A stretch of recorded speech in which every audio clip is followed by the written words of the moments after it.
আজকের সেরা খবর পড়ছি BDNews24.com থেকে।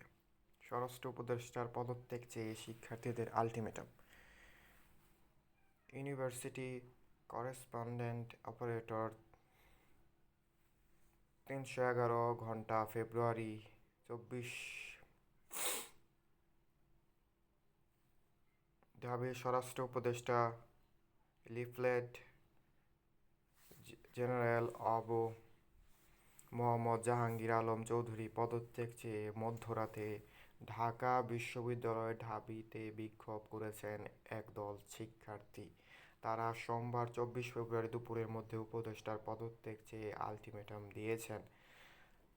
রোববার 24 ফেব্রুয়ারি রাত 1টার দিকে ঢাবির কবি বিজয় একাত্তর হলের সামনে মিছিল নিয়ে জড়ো হন শিক্ষার্থীরা। পরে তারা মুক্তিযোদ্ধা জিয়াউর রহমান হল, বঙ্গবন্ধু শেখ মুজিবুর রহমান হল প্রাঙ্গণে গিয়ে হলের শিক্ষার্থীদের মিছিলে যোগ দিতে ডাকাডাকি করেন। এরপর তারা মাস্টারদা সূর্য সেন হল, হাজী মোহাম্মদ মহসিন হল হয়ে রাজু ভাস্কর্যে যান।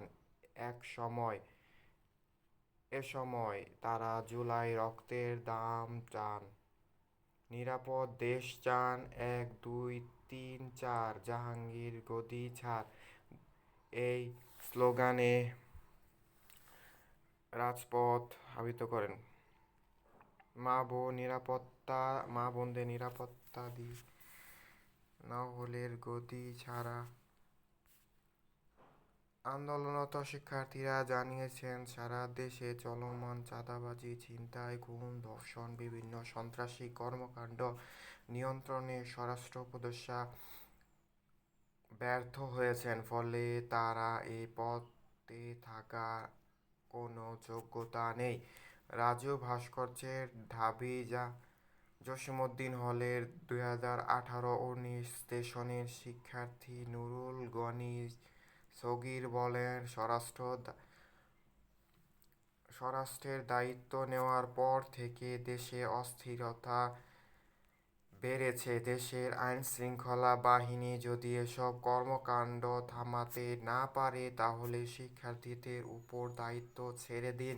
দেশে একটি গুম খুনও হবে না, দেশে একটা চাঁদাবাজি, ধর্ষণ, খুন আমরা হতে দেব না।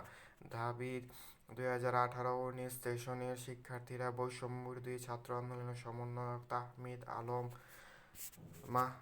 মাসুদ চৌধুরী বলেন, বাংলাদেশকে নিয়ে নানামুখী ষড়যন্ত্র হচ্ছে। দেশের অনেকগুলো গোয়েন্দা সংস্থার সঙ্গে জড়িত থাকতে পারে।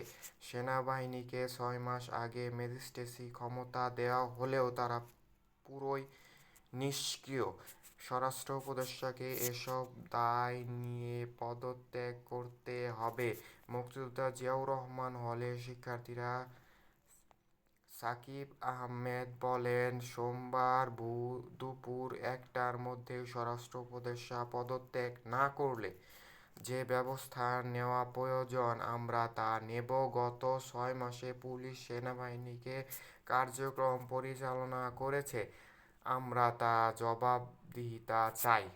বিক্ষোভ মিছিলে বিভিন্ন হলের প্রায় সহস্রাধিক শিক্ষার্থীরা উপস্থিত ছিলেন। রাজু ভাস্কর্যে সংক্ষিপ্ত সমাবেশ শেষে তারা নিজেদের হলে ফিরে যান।